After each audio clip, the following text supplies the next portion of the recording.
channel. So I just wanted to make a video really quick simply because I have been asked this question a whole lot throughout my career. I just literally got asked this question maybe a couple hours ago. So I'm like, you know what? I'm just going to make a video and just help someone that's actually aspiring to be a model or want to become a model but just don't know how to start. So instead of me just answering that particular individual, I'm like, you know what? I'm just going to sit down. I'm going to come up with some tips and actually make a video about it just to help someone that's aspiring to be a model or wanting to become a model but just don't know where to start. So I did basically just sit down and come up with about 8 or 9 tips just as far as how to start off in the industry. I'm not saying that I'm an expert. I'm not saying that I'm like a guru or anything. I'm just basically giving my experience and the tips that helped me when I first started becoming a model. So if you guys keep seeing me look down, it's because I'm actually looking at my notes that I have here. So let's just go ahead and get started. Number 1. So starting off in the industry, you at least want to figure out what type of model you want to be. There's commercial modeling, there's print modeling, there's fit, there's runway.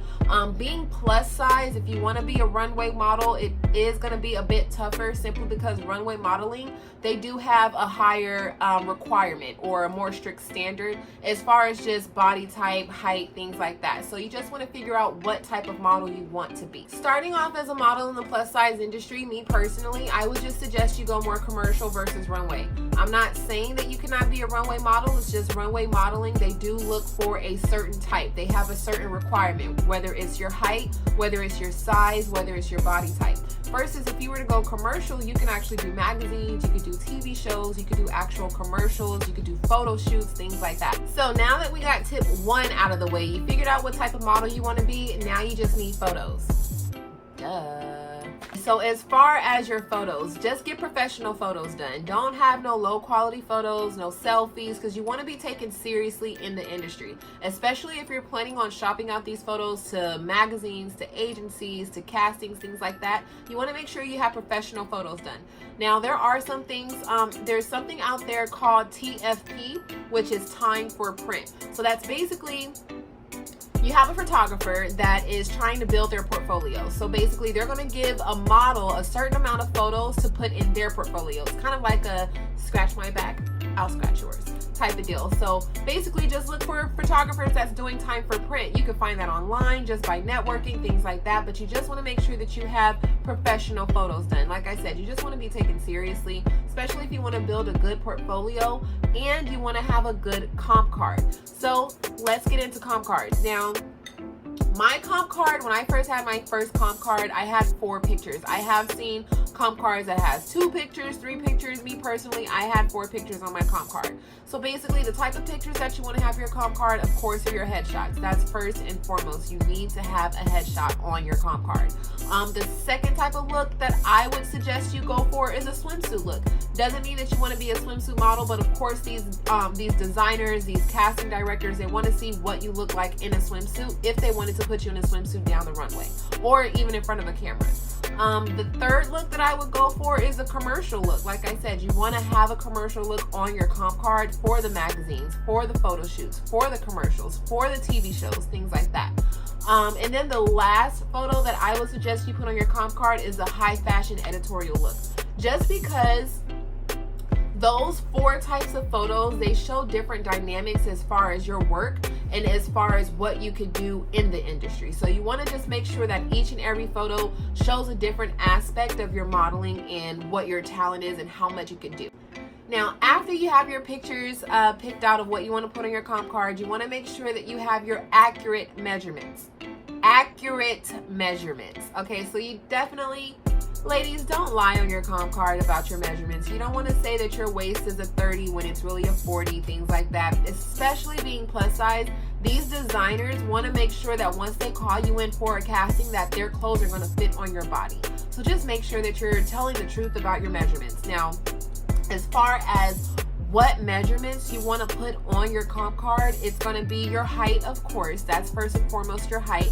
You want to put your shoe size, you want to put your pant size, your dress size, your shirt size, and then you want to put your bust, your waist, and your hip measurements. So all of that has to be on your comp card. You have to look at your comp card as like your resume. All right, so now we're on tip number 3. So you got your comp card done, you got your pictures on there, you got your accurate measurements on there. Now it's just time for you to shop them out to agencies. So basically, there are several ways that you could shop out photos to agencies, but you want to be careful as far as which agencies you're giving your photos to, especially being a plus size model. So this is basically where your research comes in. You want to make sure that you're shopping out your pictures to agencies that actually accommodate plus size models or caters to plus size models. There is a great website called www.modelscouts.com. I'll go ahead and put the link down below.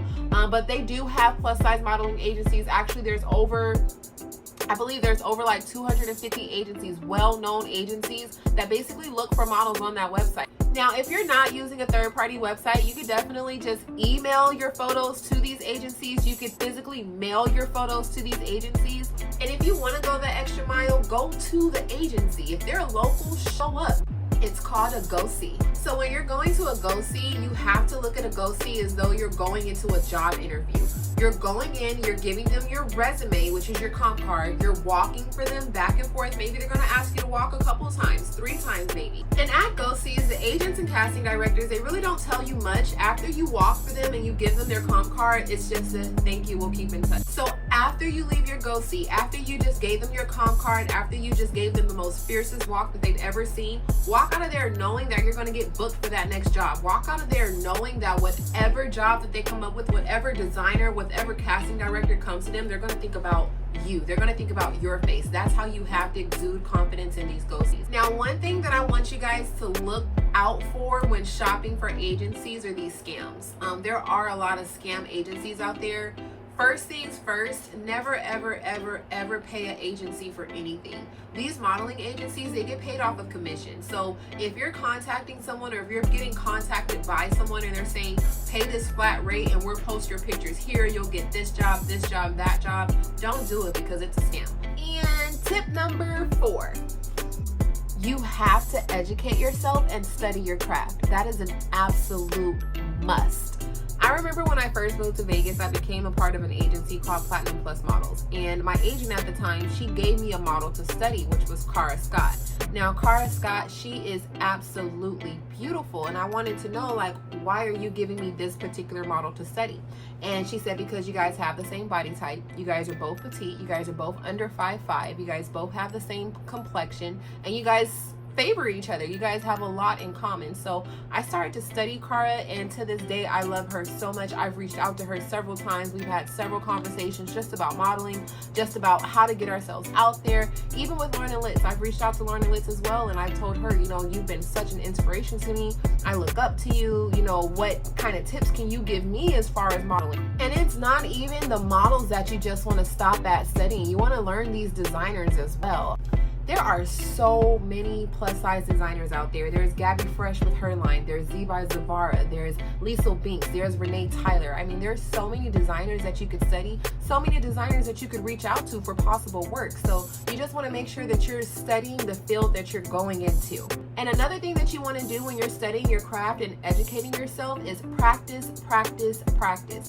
It is so important to practice and sharpen up your craft, whether you're in the mirror practicing poses, whether you're walking down a hallway practicing your runway walk. You always want to practice. You want to make sure what looks good on camera. You don't want to show up to a photo shoot or show up to a fashion show and not know how you look walking down the runway. You don't want to not know how you look standing in front of a camera. So if you do have a photo shoot coming up, study the night before, practice poses, practice what looks right, practice what feels comfortable, practice what feels uncomfortable. Practicing poses for a photo shoot is so important because you don't want to get in front of the camera and not know what you're doing or look uncomfortable. You know, all of that, you could see all of that in a picture. You could see how uncomfortable someone looks. You could see that, you know, they didn't practice. You could see that they don't know what they're doing. So you want to just practice your poses in the mirror. You know, instead of placing your hand here, maybe it looks better up here, or instead of me having my chin down here, let me just tilt it a little bit. You know, you just want to make sure that you're practicing your craft. Tip number 5. 5 golden rings. No? Stick to modeling? Okay.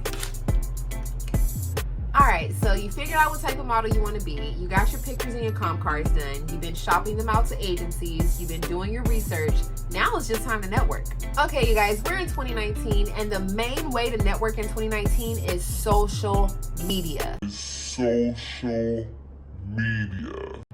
You have to post your pictures everywhere. Everyone needs to know who you are and what you're about. So post your pictures on Facebook, Twitter, Snapchat, Instagram.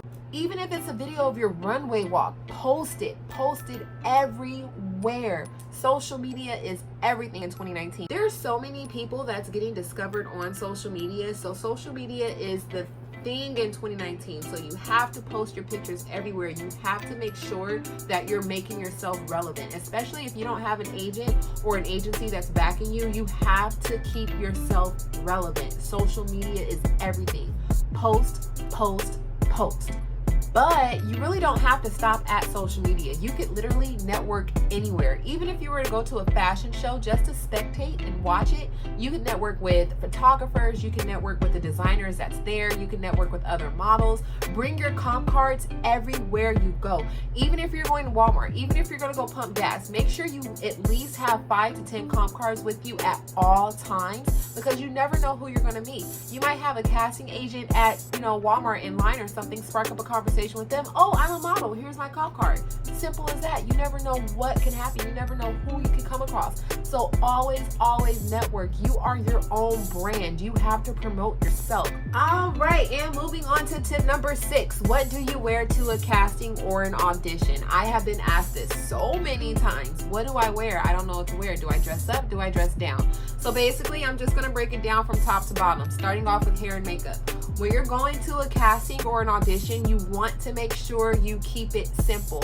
You have to remember that you are a blank canvas to these directors, to these designers, to these agents. You are a blank canvas. So I'm just going to start from top to bottom with hair and makeup first. So with your hair and makeup, you want to make sure that you're keeping it very, very simple. You want to make sure that your hair is pulled back. Reason why is because these casting directors, these designers, they want to see what you look like. They want to see your facial structure. They want to see your cheekbones. They want to see your jawline. So you want to make sure that you don't have your hair all in front of you like this. You want to make sure that everything is pulled back so that they could see what you look like. Even with makeup too, you want to make sure that your makeup is little to none.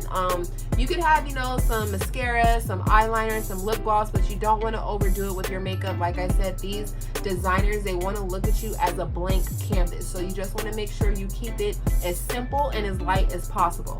Now, as far as your clothing goes, especially being a plus size model, you want to make sure that you're wearing clothes that contours your body in the right way. What I will suggest is you either wear all black, whether it's a black tank top with some black leggings, or you could wear a white tank top and black leggings, or even a white tank top with some, blue jeans. But you want to make sure whatever you're wearing that you have the proper shapewear under it. Shapewear, being a plus size model, is very, very, very important. Now, as far as shoes, you want to make sure that you are wearing comfortable shoes. A black pump or a nude pump is preferred. That is ideal as far as the modeling industry, especially if you're going to a casting or an audition. Me personally, I would suggest closed toe, but closed toe or open toe shoes are completely fine. Just make sure that they're comfortable and that they're either black or nude. You don't want to have any strappy heels, some blinged out heels. Like I said, you have to remember that you are a blank canvas. So you want to make sure that you're keeping it as simple as possible. Less is more in this situation. And moving right along to tip number 7. Either you got booked for your first show or you got booked for your first photo shoot. But what do you bring? Alright, so now we're going to go ahead and pack our model bag. Yes, it is called a model bag, ladies. So my model bag consisted of everything. Okay, ladies, so model bags are very, very, very important, especially for fashion shows and photo shoots, because it's basically your emergency kit if anything were to happen. First and foremost, you want to make sure that makeup is in your model bag and hair products are in your model bag. I have seen it a lot, not saying that I've done it myself, but I have been to some shows where I see models get their makeup done from makeup artists. They don't like their makeup and they go in the bathroom and tweak it a little bit or change it a little bit. Anything can happen. Make sure you bring your own makeup. a makeup artist might not have your shade, or they might have some lashes that you don't like. I don't know, whatever the case is, just make sure you bring your own makeup. And then also you want to make sure you bring your own hair products as well, especially for different hair types and different hair textures. You want to bring edge control, you want to bring bobby pins, rubber bands. Anything can happen, so you just want to make sure that you have your makeup and your hair products. Now, another thing that you want to make sure that you have are undergarments, your shapewear. Shapewear, being a plus size model, is very, very, very important, because you want to make sure that your body is contoured and shaped in the right places. And then also what you want to have in your model bag is a strapless bra, whether it is nude or black. You want to make sure that it's strapless, or even if it has like the detachable strap on it, you just want to make sure that you at least have a strapless bra in your model bag. Now, backstage can get pretty hectic, especially if it's hair and makeup. Usually call times for hair and makeup are 3 to 4 hours before the actual fashion show, so you're back there for a long time. Lo and behold, if you're one of the first ones that got your hair and makeup done and there's like 20 models in the fashion show, you literally have to sit there and twiddle your thumbs while all the other models get ready. So you want to make sure that you have your charger with you, of course, have your charger, and then bring some snacks. Sometimes backstage behind the scenes they do offer little complimentary snacks, cookies, chips, water, fruit, things like that, but you want to make sure you bring your own snacks just in case that isn't provided for you. Bring your own water as well, and then just bring something that's going to keep you occupied, whether it's a magazine, whether it's your laptop, whether it's just maybe your phone for social media. Just bring something that's going to keep you occupied, because you're going to be backstage for a long time, especially if it's a fashion show with a whole bunch of models. You're just going to be back there twiddling your thumbs. Trust me, I've been there. So tip number 8 should be something that we do on a day-to-day basis, and that is basically just taking care of yourself, taking care of your health, taking care of your hygiene. So being that we are in the modeling industry, this is our money maker right here. For me. Sir. Strike a pose, So you just want to make sure you're exfoliating your skin, you're taking care of your teeth, you're taking care of your hygiene, you're eating right, drinking a lot of water. Water goes a long, long way. Water is so beneficial for your skin, for your health, just your overall wellness. Believe it or not, you guys, these designers could tell. These designers could tell if you had a hard night the night before a photo shoot. They could tell if you had one too many drinks the night before the photo shoot. These photographers, they could really tell. So you just want to make sure that you're really on top of your health and your hygiene. And last but not least, ladies, number 9 is just be confident. Be confident, exude confidence. I've been saying that all throughout the video. You being a plus size model, you have to realize that you are going to be a role model. You are going to be a mentor to someone else that's going to be looking up to you. Confidence starts with accepting your truth and loving it. So once you do that, you're going to wake up confident. You're going to go to sleep confident. You're going to have a messy bun with some sweats and a dirty t-shirt and still be the baddest one in Walmart, the baddest one at the gas station. So you just have to exude confidence, ladies. Love yourself, love who you are. So yeah, you guys, those are my 9 tips how to become a plus size model, or how to even jump foot first into the plus size modeling industry. Those are my tips. Like I said in the beginning of the video, I am definitely not an expert. This is just what helped me get to where I'm at now. Like, comment, subscribe if there's anything that I missed. If you guys want me to make a part 2 of the video, if you guys have any questions about my experience, just please like, comment, subscribe. Let me know. I want all the feedback. But thank you so much for watching. I hope this video isn't that long once I edit it and everything. But like, comment, subscribe, you guys. Bye.